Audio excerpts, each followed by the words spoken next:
Today what we're going to do is look at arm bars in Japanese, the Gyaku Ude-Garami. Ude-Garami just means arm entanglement. Ude-Garami generally refers to what they call in Brazilian Jiu-Jitsu the Americana. In wrestling, I guess it's the key lock, which is this sort of motion here. We do that. We'll demonstrate the application of that out of Pinan 2. But Ude-Garami and Gyaku Ude-Garami, reverse Ude-Garami, refers to the Americana or the Kimura, which we'll go into in a sec. But anyway, there are a lot of applications for Kimura, not just for an arm lock, but also using it defensively. And it's a really wonderful technique for karate guys to know. Very simple to apply, and it's very strong. And the reason it's strong is simply because you have two hands on one. I think in wrestling they call it, in catch wrestling they call it the key lock or a double wrist lock. The reason it's strong is because it's 2-on-1. You also have to be careful though, because leverage is everything. And at the same time, whilst it's strong, if my grips are wrong, my opponent is going to work his way out of it. So you have to look at ways to leverage the technique and the position correctly. Be a Star Wars clone, which means you have to be exactly accurate, simply because even just a finger width difference can make all the difference, which we've discovered. So you can use it from stand up as well as on the ground. And we're just going to cover a couple of fundamentals. Nothing that I can think of that I'm doing today is original. It's things I've learnt of people. I've learnt them of course, my primary grappling coach, John Donahue, also John Danaher, to mention his name, and Carlos Machado, professor, who moved to Texas in the late 90s, early 2000s. But before that, I had the opportunity to train with him and his brother Higan in California. And I learned so many fundamentals which are still part of my game to this day. So let's have a look now at the Ude-Garami. This can be good in this situation when somebody comes barreling in and wants to leg tackle me. Boom. Okay, the first thing I need to do is, if I can, the head is the first line of defense. First line of defense is always the head. If I can stop them at the head, great. Okay, if I can't stop them at the head, I'm going to stop them at the shoulder.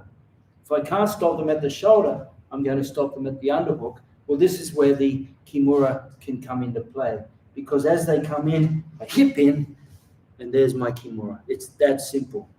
I come in here. If he does start to push hard, I can flip him over, which we'll show you in a sec. But for now, if you can help it, never go to the ground. So I'm here, I'm going to squeeze in, and I'm going to take my leg back and flip. He comes flying in, I'm going to jam in, and look, there. He hips here, he drives in, boom. I'm going to block it here, or I'm going to block it here, I'm going to block it here, or I'm going to block it here, or here. But this is what I want to do when I'm confident with my posture.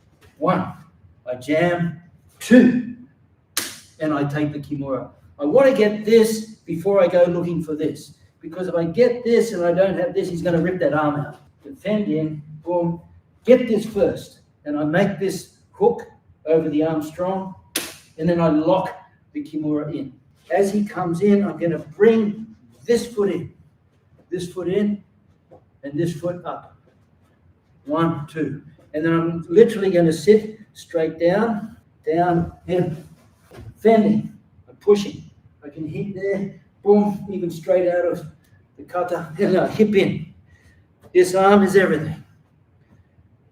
I lock it in. Notice I don't lock on the forearm, because if I do, he just muscles out of it. So I grab, I call the 3-in-1 grip, 3 fingers on the hand, 1 grip, 1 finger on the forearm. I don't want to have 4 fingers on the hand because there's too much movement. Go 3-in-1, and then I come over my own hand. In here, I'm just going to literally just sit straight down, there, and finish with the Kimura position. You can use the Kimura, as I said, not just as a finish, but also as a control. For the control, just watch carefully what I do here. He comes in, boom. I can even drive the elbow in the head there. 2, 3. Sit down here, flip over. Now watch. If I leave the hand here, too easy for him to get up. Boom. There, see like that? So when I flip over, I definitely don't want to let go of this arm lock, okay? I definitely don't want to hold it to my body because there's nothing stopping him from coming up. Punch it to his belly button. This arm, the wrist control arm, I punch it straight. So now when he tries to get up, that pushes into his belly. He tries to get up again. You can ask your partner to get up. Then now from there, I can bring the leg over, bend, and scissor the head. But watch what I like to do now.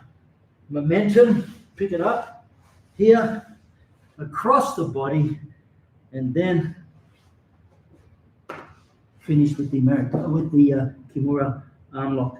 The beginners learn it square, square, square, square. So everything is 90 degrees. But as you get better and your opponents get better, you're better off trying to suck that into the armpit as much as you can there instead. I'm going to bring this under, and take that hand in and push it right in under his armpit. There. Now, I'm going to bring my leg over his head and push his head down. Okay? Keep taking the arm under the armpit. So here's the position. Here, here. There's that. Here. Notice I'm not on the wrist. It's too strong. He's far too strong. I need to come down. I call it the 3-in-1 grip or the 31. One finger on the wrist, 3 fingers on the hand. And then I pull it in to his armpit. And then I twist to take his arm behind his body.